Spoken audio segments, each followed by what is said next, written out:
So I wanted to offer you guys some encouragement today. So maybe you're going through a hard time and you don't see a positive outcome from that. But as Christians, we believe that God takes what's meant for evil and he uses it for good. And a good visualization that's helped me with that is this thing called the ripple effect. So if you imagine throwing a rock in the water and the water is going to ripple out. And an example of that would be in the biblical story. You have this guy named Joseph, right? And Joseph, he's his father's favorite, and his brothers are jealous, so they sell him into slavery. And so that's our rock. That's what's going to hit the water. And then after he's sold into slavery, he's wrongly accused and arrested. And he didn't do the crime, and so we're going to get our first wave.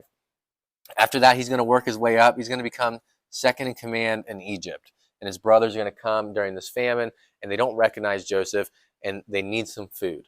And Joseph's in charge of that, and he tells his brothers, what you meant for evil, God used for good, and he forgives them. So after that, his whole family moves there, and then they are living in Egypt for almost 500 years, and the new Pharaoh has forgotten who they are, and he becomes fearful. So he enslaves the Hebrew people. And then God's going to take them through the wilderness. They have 40 years in the wilderness of this hardships, to learning how to live in right relationship with God. After that, you go on, and they finally make it to the promised land, and they appoint King Saul. Right? He's the first king of Israel, and he becomes big in his own eyes. He becomes prideful. And so then God raises up David.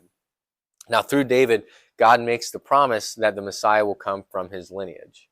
And so if you go back into Joseph's life, he probably didn't see the bright side. He couldn't see the positive outcome.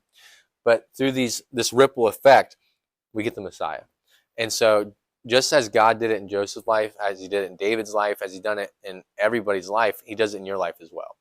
So when you're going through hard times, just have faith that God will take this thing and he will use it for good.